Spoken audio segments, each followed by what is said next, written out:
Are you building your house on the rock? I'm Pastor Adam. This is New Testament Tuesday, and I'm so glad you decided to tune in, check out, and see what we've got going on today. I asked that question: Are you building your house on the rock? Let me ask you another question: Are you connecting the dots? On Sunday, I had preached a sermon all about how that Jesus had sent his disciples out to go teach, to heal the sick, to make the blind see, different things like that over in Matthew chapter 10.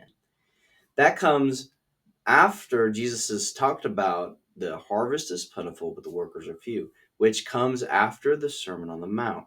See, Jesus had taught his disciples what to say, what to do, all the different things, and how to lead a righteous life. And then he teaches his disciples not only the information, but how to convey that information, how to give it to other people, how to act, how to be righteous, essentially. Then he turns around and he lets them loose and says, go and do what, Jesus had done. So what does that bring us to today? Well, check this out over in Matthew chapter 7, verse 24. It says, therefore, anyone who hears these words of mine and puts them into practice is like a wise man who built his house on the rock. See, Jesus is saying after the Sermon on the Mount, he says this statement here. He gives a parable about a person who, the unwise builder and the wise builder. And he says that if you hear his words and do what his words say, you are like the wise man. But if you hear his words and don't do what he's, has said to do, you're like the foolish one. So go out and do what Jesus has taught us to do. And you have the Bible, you can look up and see what Jesus had taught us to do. And so here's my point about connecting dots.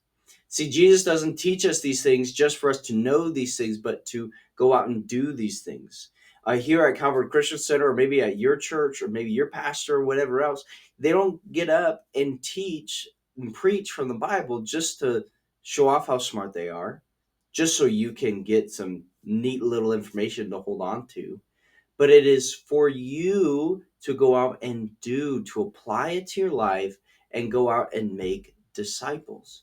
How can you build your house on the rock? Well, it starts with Jesus, and then everything else gets filled in around it. You have what you learn from your worship service. You get what you learn from the Holy Spirit. You get what you learn for conversations you have from Sunday school, from, hey, these devotionals.